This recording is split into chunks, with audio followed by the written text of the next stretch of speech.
Épicure, le philosophe antique, était-il épicurien? Bien non. Du moins, si on emploie épicurien dans le sens courant du terme.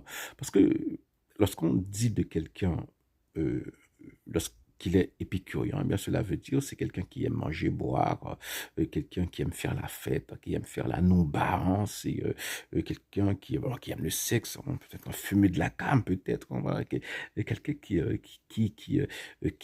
qui s'adonne corps et âme au plaisir, hein, un sybarite, même, voilà, mais, eh bien, non, Épicure n'était pas épicurien dans ce sens-là.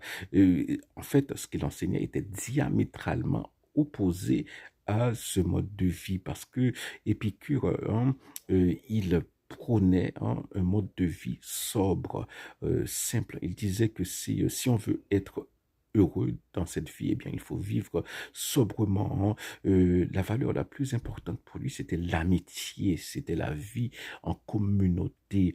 Et, euh, et ce qu'il disait, c'est que les désirs, les seuls désirs qui vaillent la peine d'être assouvis, satisfaits, ce sont les désirs naturels et nécessaires.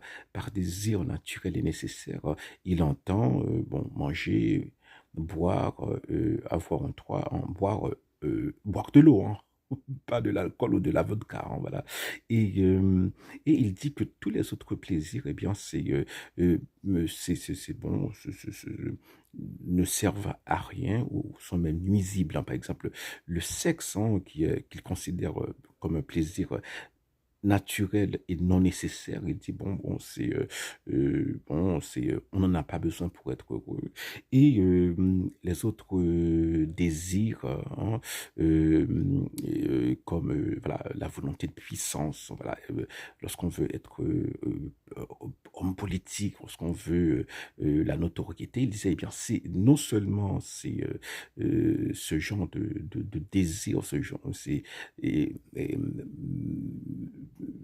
n'est pas, hein, ces désirs ne sont pas, non seulement ces désirs ne sont pas naturels, ils ne sont pas nécessaires pour lui, ils sont, passer son temps à essayer de les